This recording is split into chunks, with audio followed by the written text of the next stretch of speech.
Tiffin করেছিস?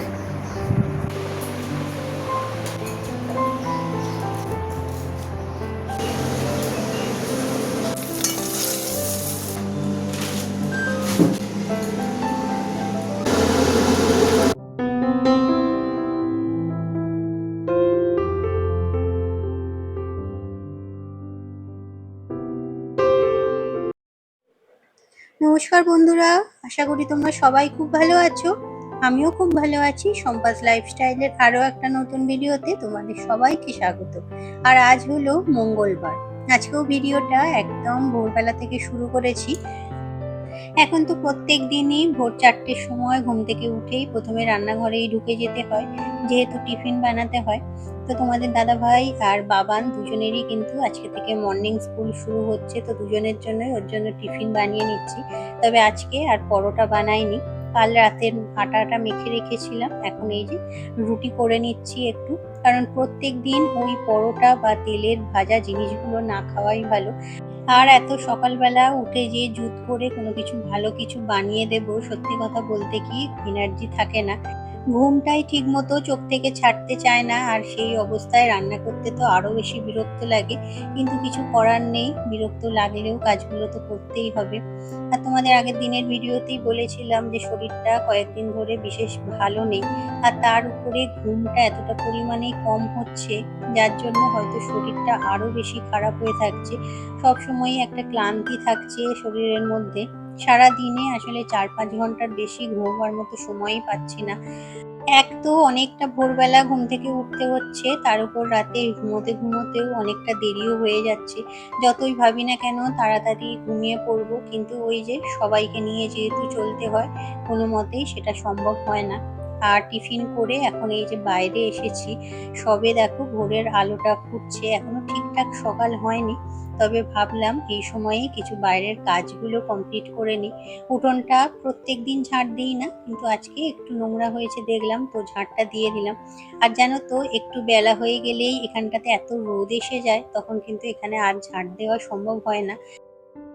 তবে জানো তো, আজকে বাইরে যখন ঝাড় দিচ্ছিলাম মনটা এত ভালো লাগছিল। গাছে বেশ কয়েকটা ফুল ফুটেছে, তবে ফুলগুলোর মধ্যে দুটো জুঁই ফুল ফুটেছে দেখলাম। ফুলগুলো থেকে এত সুন্দর গন্ধ বেরোচ্ছিল। এই যে দেখো, ফুলগুলো একটু আলাদা রকম দেখতে, কিন্তু এটাও নাকি জুঁই ফুলেরই একটা প্রজাতি, আর এত সুন্দর গন্ধ বেরোচ্ছে। গাছে কিন্তু অনেক যে হয়েছে সেরকম না, 3-4টে ফুল ফুটেছে, তাতেই কিন্তু পুরো উঠোনটা দেখছি একেবারে গন্ধে ভরপুর হয়ে আছে। মনটা বেশ ভালো লাগলো জানো তো। বেল ফুলগুলো এবছর সেইভাবে এখনো পর্যন্ত ফুটছে না, কেন বুঝতে পারছি না। বেল ফুলগুলো যখন ফোটে তখনও কিন্তু খুব সুন্দর গন্ধ বেরোয়। তো যাই হোক, ঝাড়টা দিয়ে এখানে গাছে তারপরে জল দিয়ে নিচ্ছি, কারণ সারাদিন প্রচুর রোদ গাছগুলোর উপরে পড়ে।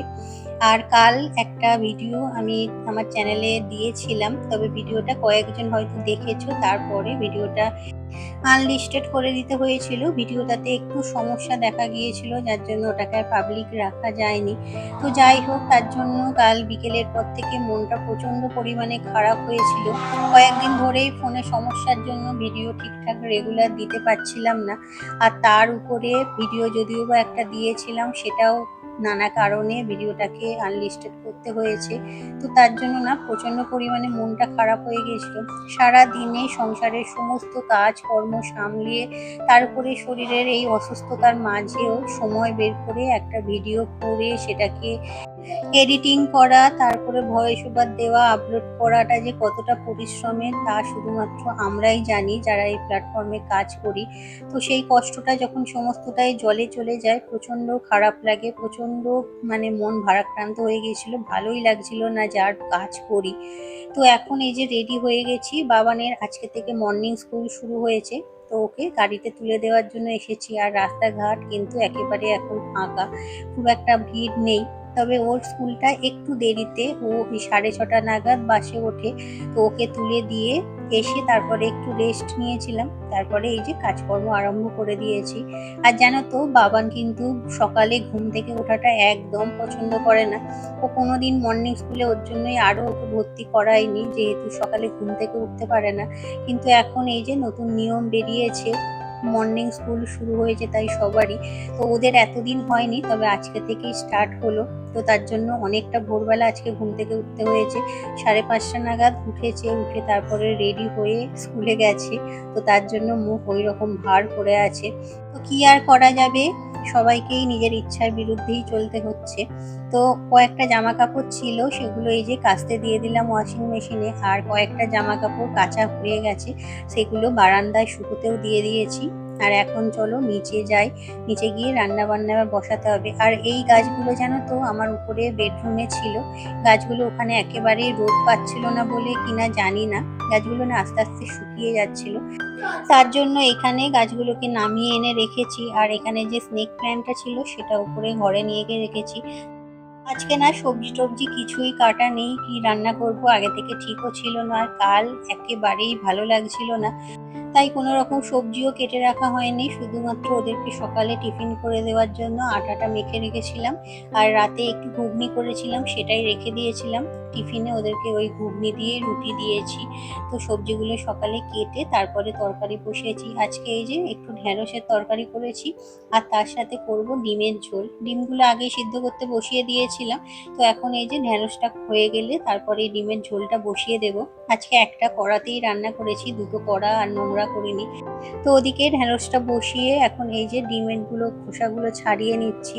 আর সত্যি কথা জানো তো, শরীর ভালো না থাকলে কোনো কাজেই যেন এনার্জি পাওয়া যায় না, আর মনটাও আস্তে আস্তে এতটা পরিমাণে খারাপ হয়ে থাকে যে কিছুই যেন করতে ইচ্ছা হয় না। জানি না কিভাবে কতদিনে এটা ঠিক হবে। এখানে এই যে দাঁড়িয়ে দাঁড়িয়ে কাজ করছি, এর মধ্যেও কিন্তু মাঝে মাঝে ক্যামেরাটা অফ করে ঘরে গিয়ে একটু করে বসছি, কারণ বেশিক্ষণ দাঁড়িয়ে থাকলেই না পায়ের নিচেটা এতটা পরিমাণে ব্যথা হয়ে যাচ্ছে যে তখন আর দাঁড়িয়ে কাজ করতে পারছি না। কিছুক্ষণ একটু বসে আসলে তারপরে আবার এসে কাজ করছি, তো বারবারই ওই জন্য ঘরে গিয়ে একটু করে রেস্ট নিতে হচ্ছে।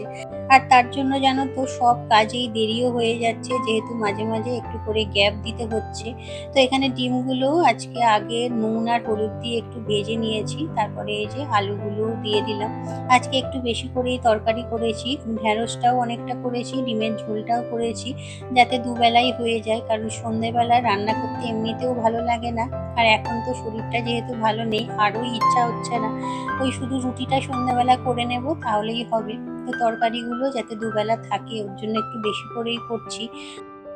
তোমাদের আগে একটা ভিডিওতে বলেছিলাম যে বাবির সোমবার থেকে স্কুল আরম্ভ হবে, তবে সেটা কিন্তু হয়নি।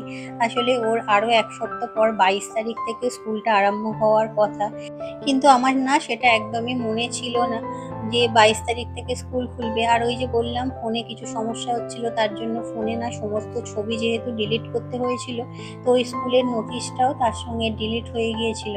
তো 15 তারিখে সকালে উঠে যথারীতি ওকে স্কুলে নিয়ে গিয়ে দেখলাম স্কুল ছুটি, 22 তারিখ থেকে ওদের স্কুল খুলবে, অর্থাৎ পরের সোমবার থেকে। তো তাই আপাতত ওর ছুটি আছে, বাড়িতে আছে। তবে সকালবেলা ওর স্কুলটা আরম্ভ হয়ে গেলে ব্যস্ততা আরও বাড়বে, কারণ ওর স্কুল আছে, তোমাদের দাদা ভাইয়ের আছে, বাবানের স্কুল আছে, ওকে তুলে দিতে হবে। সব কাজ সকালে যে কিভাবে করব সেটা এখন ভাবলেই সত্যি কথা খুব চিন্তা হচ্ছে। বাবা আজকে বাজার থেকে বেশ কিছু সবজিও এনেছিল, তো সবজিগুলো ভাবলাম একেবারে গুছিয়ে তুলে রাখি। ডিমের ঝোলটা যতক্ষণ না হচ্ছে, বাসনটা তো মাজতে পারবো না, রান্নাঘরটাও পরিষ্কার করা যাবে না, তো এই কাজগুলো ভাবলাম আগে এগিয়ে রাখি। আর আজকে বাবা বাজার থেকে আবার বেশ অনেকটা পরিমাণে ঢেঁড়স এনেছে, এই আজকে রান্না করলাম দেখলে, আবার এনেছে ঢেঁড়স, খেতে এখন তার ভীষণ ভালো লাগছে। তো যাই হোক, পটলও এনেছে দেখলাম বেশ কয়েকটা, তবে আজকে পটলগুলো দেখলাম খুব একটা বড় না, ছোট ছোট, তবে দেশি পটল নয়। দেশি পটলগুলো না একটু দেখবে গায়ে রোয়া রোয়া থাকে, আর ভিতরে কিন্তু দানাগুলো ছোট ছোট হয়। তো চলো আপাতত এগুলো গুছিয়ে তুলে রাখি, এরপরে বাবিকে খাওয়াতেও হবে, কারণ অনেকটাই বেলা হয়ে গেছে, ওর খাবার সময় হয়ে গেছে। আর কয়েকটা ওষুধপত্রও চলছে, এগুলো খাওয়ার আগে পরের ব্যাপার আছে, এগুলো মনে করে না খাওয়ালে খুব মুশকিল হয়ে যাবে। তবে বাবির শরীরটা মাঝখানে আবার একটু খারাপ হয়েছিল, তখন আমি ভিডিও দিচ্ছিলাম না, তাই তোমাদের সঙ্গে আর শেয়ার করা হয়নি। আবার ওকে ডাক্তারখানা নিয়ে গিয়েছিলাম, বেশ কিছু মেডিসিন চেঞ্জ করার পরে এখন আপাতত ও মোটামুটি একটু ভালোই আছে, আর কিছু সমস্যা হচ্ছে না। তো যাই হোক, ঠাকুরের কৃপায় ভালো থাকুক। আর জানো তো ফ্রিজে না একটা আম আছে, তো আমটা কাকে দেবো ভেবে পাচ্ছিলাম না। তো তাই ভাবলাম টক দই যখন ঘরে পাতাই আছে, আম দিয়ে ভাবছি আজকে একটু ম্যাঙ্গো লস্যি বানিয়ে রাখবো। সবাই দেখছি এই গরমে ম্যাঙ্গো লস্যি বানিয়ে খাচ্ছে, তো ভাবলাম একটু বানিয়ে রাখি। বাবা না তোমাদের দাদা ভাই বাইরে থেকে আসলে ওদেরকে দেওয়া হবে, খেতে বেশ ভালোই লাগবে। আর সবজিগুলো ফ্রিজের মধ্যে ভরে রেখে ফ্রিজটা আজকে একটু মুছে নিচ্ছি। প্রত্যেক দিন তো এই ডিপ ক্লিন করা সম্ভব নয়, তবে উপরটা চেষ্টা করি রোজ একটু একটু করে মুছে নেওয়া। তবে আজকে একটু কলিন দিয়েই পরিষ্কার করলাম। সাধারণত প্রত্যেক দিন শুকনো কাপড় দিয়েই করি, তবে কলিন দিয়ে পরিষ্কার করলে তেল চিটচিটে কিছু দাগ থাকলে সেটা বেশ পরিষ্কার হয়ে যায়। যদিও তোমাদের আগেও একটা ভিডিওতে বলেছিলাম যে ফ্রিজটা যখন আমরা কিনেছি তখন কিন্তু আমাদেরকে কোম্পানি থেকেই বারণ করে গিয়েছিল কলিন দিয়ে না মুছতে। কলিন দিয়ে মুছলে খুব সম্ভবত কালারটা আস্তে আস্তে নষ্ট হয়ে যায়।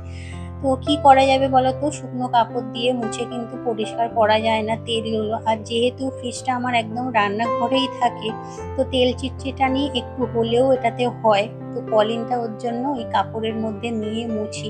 যদিও এই বুদ্ধিটা আমার এক বোন দিয়েছিল, তো সেইভাবেই করে দেখি, আশা করি খুব একটা সমস্যা হবে না।